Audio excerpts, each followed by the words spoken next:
Welcome back to Transformations Yoga and Pilates Studio. I'm Leanne and I'm continuing to share with you my breast cancer chronicles. And today I share with you the story that I call the blame game.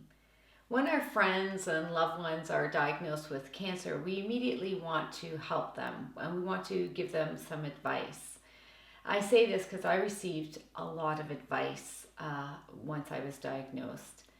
But before I go any further, I want to be really sure and clear to say that any advice that is given or shared with you is coming from a genuine place of love.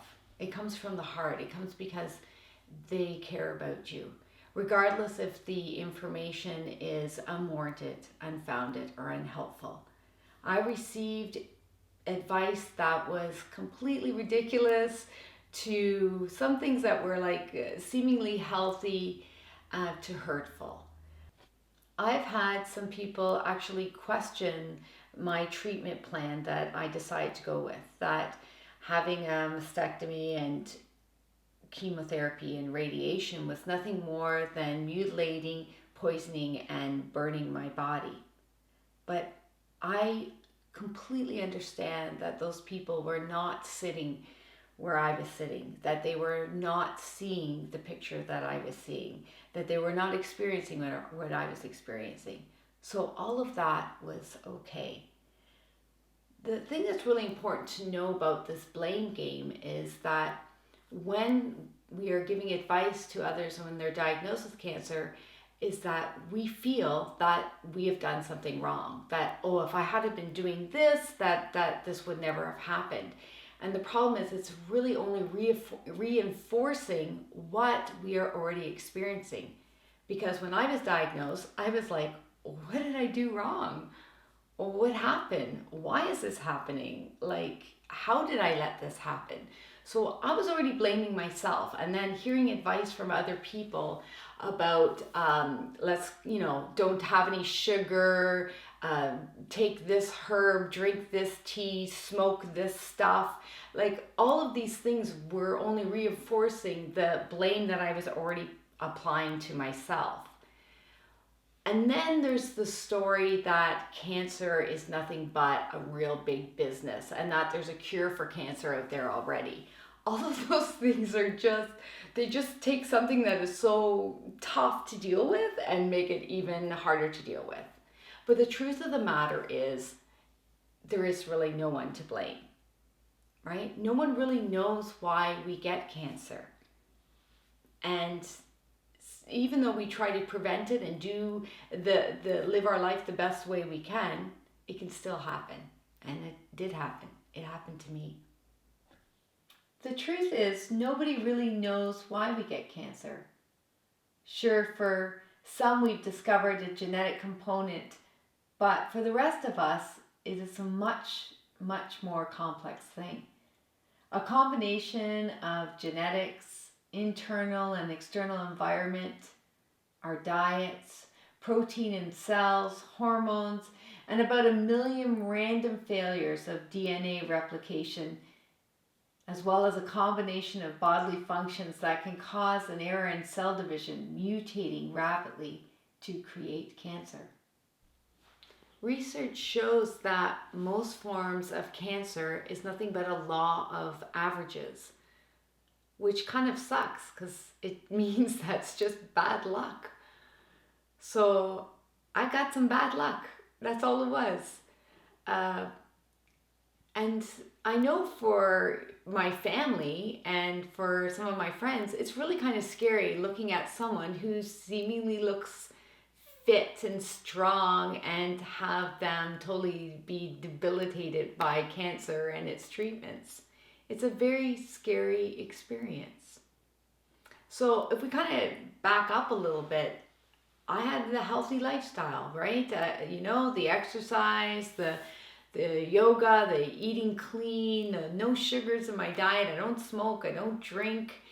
I know it doesn't sound like a lot of fun, but that's my lifestyle. That's the way I like to live. I enjoy living that way.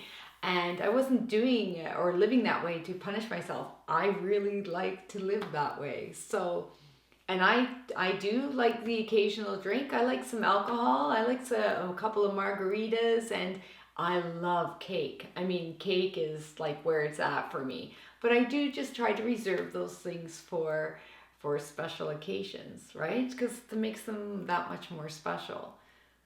But I love cake. So I enjoy life to the fullest. And research has told us time and time again that if you're lean and you don't smoke or binge drink and you eat your vegetables and exercise regularly, time and time again, we are told that we have nothing to fear, that cancer is something that's not going to invade our lives.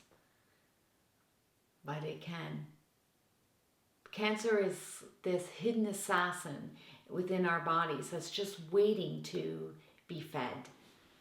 And for myself, I understand a lot more about my cancer now than I did a year ago. I understand a lot more how the hormones, how they were involved in the creation of my cancer, how they were involved in the feeding of my cancer.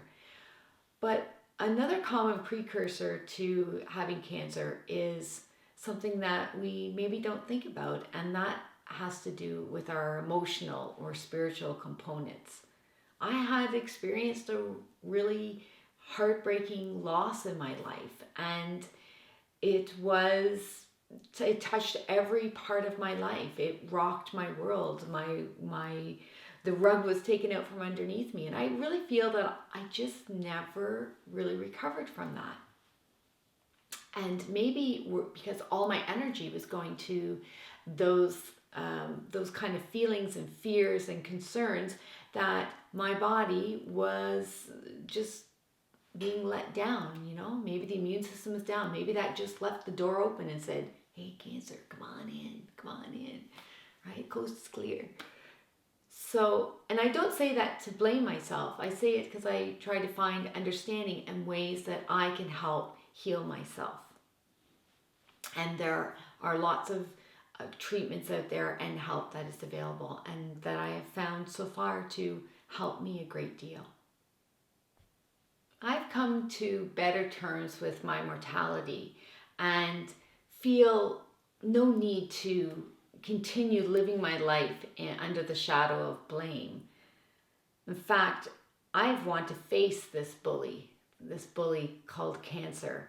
And I'm going to face this bully with a margarita in one hand and cake in the other, my running shoes on and my yoga mat nearby. I will keep on living my life to the fullest, and I will live it from a place of love, not from blame. I thank you for sharing this experience with me, and I hope that you continue to find my videos interesting. Please feel free to comment, like, and or subscribe. See you soon. Peace.